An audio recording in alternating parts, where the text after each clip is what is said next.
ଆଣ୍ଠୁଏ ପାଣିରେ ହାଟପଦା ମହାନ୍ତି ସାହି 25 ପରିବାର ଜଳବନ୍ଦୀ। ଶୁଣୁନି ପ୍ରଶାସନ ନିଷ୍କାସନ ପଥ ବନ୍ଦ, ରାସ୍ତା ଉପରେ ପାଣି, ଜଳରେ କଲବଲ 100ରୁ ଅଧିକ ଲୋକ। ଲଗାଣ ବର୍ଷା ପରେ ଜଳ ନିଷ୍କାସନ ପଥ ଅବରୋଧ ଯୋଗୁଁ ଜଳେଶ୍ୱର ବ୍ଲକ ଗୋବରଘାଟା ପଞ୍ଚାୟତ ଅନ୍ତର୍ଗତ ହାଟପଦା ଗାଁର 3 ନମ୍ବର ୱାର୍ଡ ମହାନ୍ତି ସାହିର ରାସ୍ତାରେ ଆଣ୍ଠୁଏ ପାଣି ଜମି ରହିଛି। ଫଳରେ ସାହିର ପ୍ରାୟ 25ଟି ପରିବାରର 100ରୁ ଅଧିକ ଲୋକ ଦୁର୍ଦ୍ଦଶା ଭୋଗୁଛନ୍ତି। ରାସ୍ତାରେ ଦୀର୍ଘ ସମୟ ଧରି ଅପରିଷ୍କାର ପାଣି ଜମି ରହିବା ସହ କାଦୁଅ ହୋଇଯାଇଛି। ଏହି ରାସ୍ତା ଦେଇ ଯାତାୟାତ କରିବା ସମୟରେ ଲୋକଙ୍କୁ ପାଣି ଓ କାଦୁଅ ଭିତରେ ଯିବାକୁ ପଡୁଛି। ଏଥିସହ ନିମ୍ନମାନର ଗାର୍ଡୱାଲ ନିର୍ମାଣ ଏବଂ ରାସ୍ତାରେ କଂକ୍ରିଟ ସଡ଼କ ନିର୍ମାଣ ନ ହେବା ଯୋଗୁଁ ସମସ୍ୟା ଆହୁରି ଗୁରୁତର ହୋଇଥିବା ସାହିବାସୀ ଅଭିଯୋଗ କରିଛନ୍ତି। ସାହିବାସୀଙ୍କ କହିବା ଅନୁଯାୟୀ ଜଳ ନିଷ୍କାସନ ପାଇଁ ଥିବା ପଥ ଅବରୋଧ ହୋଇଥିବାରୁ ବର୍ଷା ପାଣି ସ୍ୱାଭାବିକ ଭାବେ ବାହାରି ପାରୁନାହିଁ। ଫଳରେ ରାସ୍ତା ଉପରେ ପାଣି ଜମି ରହୁଛି। एडी चलवा बहुत असुविधा होउची। ए रास्ता एकदम माने सरपंच को कही कही कि आमे पूर्वतन सरपंच को कही कि खाली गाडवालटा हितला। या परे आउ जे आम जे लुआ सरपंच हेची याको बहुत थर को आलानी जे हमर कंक्रीटटा हेई जाऊ आ जो आसीबा पई कि सुविधा हबो। तो ये पानी काहे कि छिड़ा होउची? पानी ए चारि आडुआ आसुची सब जल निष्कासन होउची, अल्प स्वल्प होउची, माने से क्लियर हो नाही। आम जाई पारुनी, केते कष्ट रे जाउचे हाटपदा के बाहरुचे। कोन पई जाई पारु ना? ए पानी सब असुविधा करूचन। आ सरकार दउ नाही रास्ता पाटी। आ छुआ पर हमर ट्यूशन फ्यूशन राती भीती जाइते बहुत कष्ट होउची। का कोइ बाबत का कहितले? हां सरपंच के कहउतले से कोन कहि? से किछ धरा छुआ दउ नाही, सुनु ना। तो गाडवाल हेची माने आमे जिबा आसीबा छुआ पुआ पाठ पढ़िबा जिबा आसीबा हमर किछि गवर्नमेंट दउ नाहंती। तो गाडवाल हेची तो हेइछि जे एई जे बुडी जाउची पानी रे हेइछि किंतु ठीक रक हेई नाही। ए संपर्क में सरपंच मिनती करंकु बारंबार अवगत कराइथिले मध्य समस्यार स्थायी समाधान होई नथिबा अभियोग होईछि। एपरिकी राजनैतिक उद्देश्यरू समस्या को अणदेखा करासाउथिबा नेई मध्य किछि साहिवासी अभियोग उठाइछन्ति। खबर पाई अभिजित खटुआंक नेतृत्व में विश्वरूप दास, पिनाकी चैटर्जी प्रमुख प्लावित रास्तार पहुंची साहिवासींक समस्या और अभियोग शुणिथिले। लोकंक दुर्दशा देखि तुरंत प्रशासनिक हस्तक्षेप आवश्यक बोली सेमाने मत देइथिले। आमर एपटे साई रोचे आदिवासी साई सेमानकर जेतकी पर्वपर्वाणी रे एई रास्ता दे समस्ते जानती। आउ आउ गुटे होची एटा होची मनसा मा मंदिर। ए मंदिर आमर आखपाख अंचल रे जेतकी लोक रहंती प्राय शनिवार मंगलवार समस्ते आसी एठी आसंती। तो एई रास्ता पय हम बारंबार सरपंच कतरे गुहारी करिचे जे एटा को आमर यथाशीघ्र याको कंक्रीट करंतु। गत थर मध्य कहला परे सी बारंबार कहला परे से कहले ठीक अछि मु देखुची। तो हमकु दुई गाड़ी खुआ आउ राबिस देकी हमकु कहले एटा नै चलै नतु, आसंता वर्ष को निहाती भाबरे आपनको हमें कंक्रीट करि दबु। ए वर्ष बंत आमे तांकु जाई जोगाजोग करले जे एटा हमकु आपन तो प्रतिश्रुति देइथिले हमकु कंक्रीट करिया पई कोन पई हेई पारलानी ना एथर भी एटा हेई पारु नै। आपन देखंतु जेमति एडजस्ट करंतु।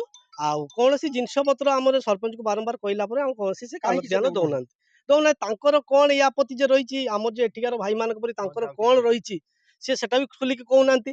बारंबार गुहारी करूचे, बारंबार तांको घर को जाई भेटिचे जे यथाशीघ्र हमको एटा आपन सब जगह रे करचंती। एटार कोन असुविधा रहिछि एठी कोन पई कंक्रीट रो पंचायत प्रशासन पाखे एतकी गुहारी रहिबो जे यथाशीघ्र हमको एटी गोटे कंक्रीट रास्ता प्रदान करंतु। एवं आमर जो से गाडवाल जे आपन करि जाइचंती से गाडवाल वर्तमान पानी भितर रहउछि। तेणु एटा को संपूर्ण भाबरे गाडवाल करंतु। आ से गाडवाल जदि न करा जे ताले सेही जो पाखरे जो घर गुडा जे रहउछि से घर से पोखरी भितर को चली जिवो।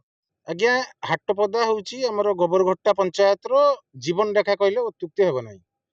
हाटपदा होची 3 नंबर वार्ड। एठी पूर्वतन सरपंच जो बुद्धेश्वर प्रधान तांको घर मध्य बुद्धेश्वर प्रधान जते प्रथम थर गोबरघट्टा पंचायत रे सरपंच हेतिले से गाडवालटी करथिले। से गाडवाल रो निम्नता जोगु वर्तमान चारियाडिका पानी आसी कि से गाडवाल बुडी के रास्ता अंटे अंटे पानी आपण माने जो सरजमीन तदंत कले ता देखि पारथिबे। एई वार्ड रे एई जो अधिवासी माने एठी अछंती पाखा पाखी 300 रु 400 लोक एठी बसवास करंती। पुणी पाखरे गुटे आदिवासी साही अछि। आदिवासी साही माने सेठी एई रास्ता दे जो जिबा आसीबा करिया हो किंबा एइटा जो मुख्य रास्ता हमर चाष जमी को एवं सामना रे थिबा जातीय राजपथ को एई रास्ता उपरे 3 नंबर वार्ड वासी होंतु पाखरे थिबा पश्चिम बंगर अधिवासी माने होंतु এই রাস্তা উপরে মুখ্যতः ସେମାନେ ନିର୍ଭର କରନ୍ତି। ମାତ୍ର ଦୁଃଖ ଏବଂ ପରିତାପର ବିଷୟ এই ରାସ୍ତା ପ୍ରତି ବିଗତ 5 ବର୍ଷ ଧରି ଆମର ପଞ୍ଚାୟତ ପ୍ରଶାସନ ଯୋଉ ଅଛନ୍ତି ସରପଞ୍ଚ ମହୋଦୟା ତାଙ୍କର ଟିକେ ବି ସୁନଜର ପଡିନାହିଁ। ଏ ୱାର୍ଡବାସୀ ବାରମ୍ବାର ଯାଇ ତାଙ୍କ ପାଖରେ ଗୁହାରି କଲେ ମଧ୍ୟ ରାଜନୈତିକ ବିତୃଷ୍ଣତା ହେତୁ এই ওয়ার্ডর এই রাস্তাକୁ ଆଜି ପର୍ଯ୍ୟନ୍ତ ଅବହେଳା କରାଯାଇଛି। ଯୋଉ ଓଡ଼ିଶା ସରକାର ବିଜିବିଓର ଯୋଉ ପ୍ରୋଜେକ୍ଟ ଯୋଉ ଆରମ୍ଭ କରିଥିଲେ 2024 ମସିହାରୁ ଆଜି ପର୍ଯ୍ୟନ୍ତ ପାଖାପାଖି ଓଡ଼ିଶା ସରକାର ଗୋବରହଟା ପଞ୍ଚାୟତକୁ 90 ଲକ୍ଷରୁ ଉର୍ଦ୍ଧ୍ୱ ଟଙ୍କା ଦେଇ ସାରିଛନ୍ତି। ତା ମଧ୍ୟରୁ ସରପଞ୍ଚ ମହୋଦୟା ତାଙ୍କ ନିଜ ଘରକୁ 4 ଲକ୍ଷ ଟଙ୍କା ଦେଇକି ଗୋଟେ ଏକା ଘର ପାଇଁ ରାସ୍ତା କରିଛନ୍ତି। ସେଇ ପଇସା ଯଦି ଏଇ ଆମର ୱାର୍ଡକୁ ଦିଆ ହେଇଥାନ୍ତା ତାହେଲେ এই ওয়ার্ডর ଯୋଉ 200-300 ଲୋକ ଏଠି ରହୁଛନ୍ତି ମାନେ ବହୁତ ମାତ୍ରାରେ ଉପକୃତ ହେଇଥାନ୍ତେ। ଏବଂ ଯୋଉମାନେ ସରପଞ୍ଚଙ୍କ ପଛରେ ଛିଡା ହେଇଛନ୍ତି ପର୍ସନାଲ ଘରକୁ ସବୁ ରାସ୍ତା ଦିଆଯାଇଛି ବିଜିବିଓରେ ଏବଂ ସେଇଟା ଆଜି ତଦନ୍ତ ପରିସରଭୁକ୍ତ ମଧ୍ୟ ହବା ଦରକାର। ମୁଁ ମାନନୀୟ ବିଡିଓଙ୍କ ପାଖରେ ଅନୁରୋଧ କରୁଛି ଏବଂ ଜିଲ୍ଲା ପ୍ରଶାସନ ପାଖରେ ମଧ୍ୟ ଅନୁରୋଧ କରୁଛି এই ଯୋଉ ମହାଦୁର୍ନୀତି ହେଇଛି ଗୋବରଘଟା ପଞ୍ଚାୟତରେ ବିଜିବିଓ କାମରେ ବିଶେଷ କରି ଏବଂ ଏହାର ଉପଯୁକ୍ତ ତଦନ୍ତ ହେଉ ଏବଂ এই ଯୋଉ ରାସ୍ତା ଆମେ ଯୋଉଠି ଛିଡା ହେଇଛେ ଏ ରାସ୍ତାକୁ କେମିତି ଉଚ୍ଚା ହେଇକି କଂକ୍ରିଟ ରାସ୍ତା ତିଆରି ହେବ ଏବଂ ୟାର ଯୋଉ ଗାଡୱାଲ ହେଇଛି ଆମର ସେତିକି ପର୍ଯ୍ୟନ୍ତ ସେ ଗାଡୱାଲ ଯେମିତି ଆହୁରି ଉଚ୍ଚା ହେଇକି କାମ ହେବ ଯାହା ଫଳରେ କି ୱାର୍ଡ ବାସୀ ହୁଅନ୍ତୁ କିମ୍ବା 3 ନମ୍ବର ୱାର୍ଡର ଯେତିକି ଅଧିବାସୀ ସମସ୍ତେ ୟା ଉପରେ ନିର୍ଭରଶୀଳ ଯୋଉମାନେ ଅଛନ୍ତି ସେମାନେ ଉପକୃତ ହୁଅନ୍ତୁ।